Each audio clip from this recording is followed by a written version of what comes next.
Mind you, the newspaper is on fold. So this is what it looks like after cutting it out. So this is what you cut on our fabric.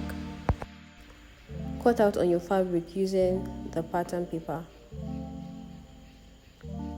So you can see that I'm making provision for sewing allowance. So I'm not just going to cut exactly what I have on my pattern paper. So you use your paints to secure the pattern paper on the fabric. You can see I'm leaving about half an inch for sewing allowance.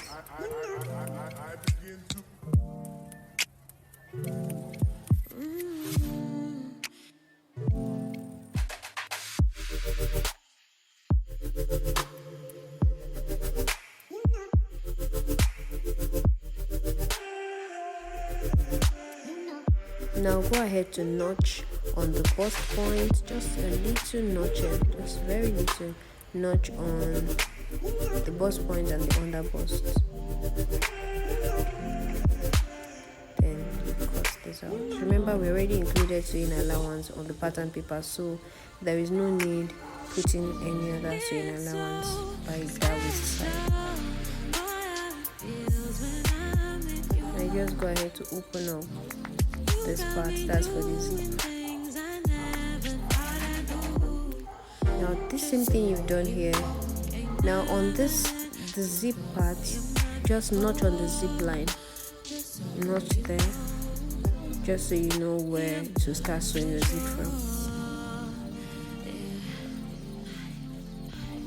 Okay, now go ahead to cut the other pattern on your fabric. Now as you can see, this part I'm cutting out now. I used 1.5 inch as the sewing allowance. That's because it's on the side, and this other part I'm cutting now, it's half an inch for sewing allowance. Go ahead to notch just the way we did on the other pattern. You cut out your back pattern as well. Cut out your back using the pattern paper.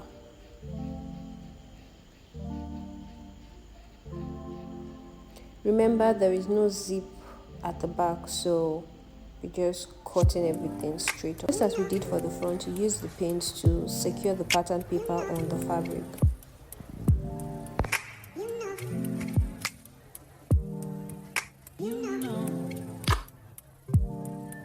So just as we did in front, I'm just going to put 1.5 inch on this side that I'm marking. So that's half an inch around the armhole, or 1.5 inch on this part that I just marked. And the reason is because it's on the side. You also leave half an inch for sewing allowance, just the same way we left in front. You can see I'm not cutting exactly what I have on my pattern paper. I'm not cutting exactly the measurement of the pattern paper.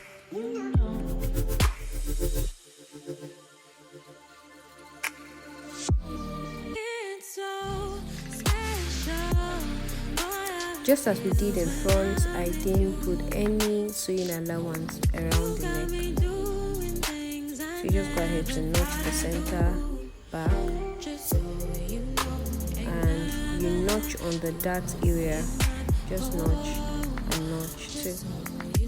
So go ahead to cut out your peplum. I already did a video on how to cut peplum, so if you would like to know how I did that, just go ahead I'll drop the link in my description box below.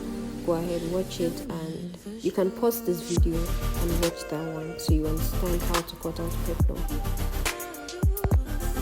Next, you go ahead to cut out your sleeves using the pattern paper. And when you're done cutting, you always don't forget to notch the center. So now go ahead to cut your lining using each of the pieces we've already cut out. Okay, so I have this, there's a way let me call it my own hack, my lining hack, I don't know what to call it. But I don't usually cut exactly the way my fabric is. I don't cut it exactly on the exact thing on my lining. I usually make the lining slightly bigger than the main fabric. Just as you can see here, I'm leaving a lot of allowance.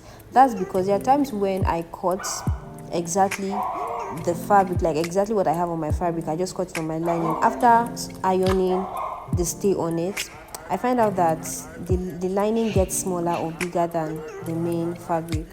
So this is my hack. Just watch and see. So this is the hack. I'll make the lining bigger than the main fabric, then iron stay on the fabric, on the lining rather, before cutting it again with the main fabric. As you can see here, I'm done ironing the lining and the fabric. I've done ironing stay on each of them, so I just go ahead to now cut. This is now the main cutting that I'm doing.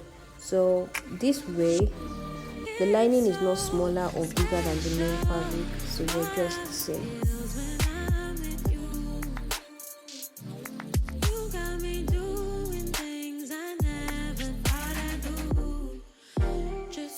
The same part where you notched on the fabric, you notch it also on the lining.